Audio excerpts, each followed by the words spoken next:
There are lots of places in the world which have the same name twice. Places like the Sahara Desert. Well, Sahara comes from the Arabic for desert, so that's the desert.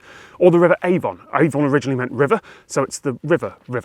There are a few triple names like that in the world, but this, Torpenhow Hill in the Lake District in the northwest of England, is the only place in the world with 4 words that all mean the same thing.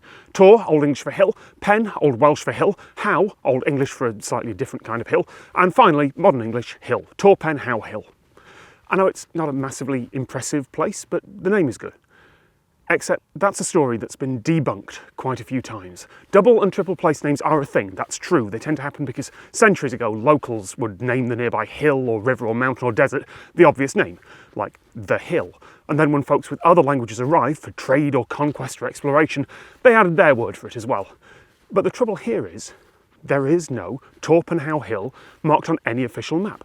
The name was almost certainly a modern invention. Someone noticed the village of Torpenhow, about a mile away, and spotted the 3 words for hill there, and then decided to add the modern English hill to it as well. And Tor, Pen and How all have more complicated definitions than hill.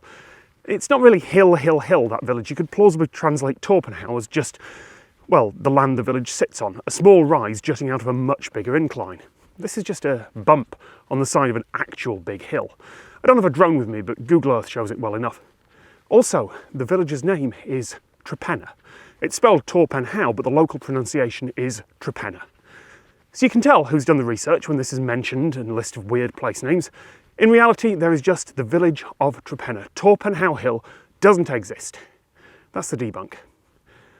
And so now I'm going to debunk the debunk, because if that's true, why am I out of breath? What did I just climb? I came up here from the village. It's a slow, steady climb on a country road. The land round this point is lower, and it sits right next to Trepenna/Torpenhow. Now, I'm not going to colonise the Lake District and tell them how they should be naming things, but there have been plenty of tourist attractions built around much less than this. A good map is like a good dictionary. It reflects the real world. It doesn't make it. If people will go to that one tree in New Zealand that looks good on Instagram just because they've seen other pictures of it, they'd probably come to hill. People go to 4 corners in the US just to be in 4 states at once. It's not too weird to think that people would want to visit here. Sure, the village is Trepenna, but this can be Torpenhow Hill if enough people want it to be. And the thing is, as I record this, if you type Torpenhow Hill into online maps, quite a few of them point you here. Actually, just over there, I'll CG in a giant map marker just to make my point. The only thing that's stopping this officially being Torpenhow Hill is that there's not enough consensus. So, who decides that?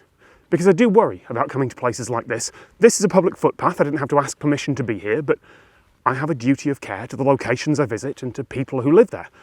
That one tree in New Zealand is being slowly destroyed by tourism and by vandals. Trepenna is far enough off the tourist trail, so probably only a few geography nerds will bother to trek out here, but if this did start becoming popular, if tourists did start arriving at Torpenhow Hill, I do wonder how the locals in this quiet little village would feel. Because the signpost that says this is a public footpath has mysteriously disappeared since the last time the Google Street View car came by. I'm not saying anyone destroyed it, I'm just saying no one's bothered to replace it. So as for how the locals feel, I probably shouldn't bother them by asking.